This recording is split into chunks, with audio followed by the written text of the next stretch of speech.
in charge. Chief, kumusta? Pagboto? Okay. Galing, galing. We're happy that maraming buboto sa atin. More than 30,000, no? 30,000 absentee voting sa PNP. So, PNP okay side. po. So anong meaning nito para sa police? Kasi mag-serve tayo sa election eh.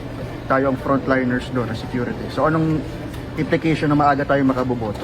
Hindi, it will give us more time. Kasi talagang gusto natin talaga yung 100% yung mga police natin na duty po kami. Ako mag-iikot ako during election kaya nauna kami. Marami pa mga officers namin that will be voting.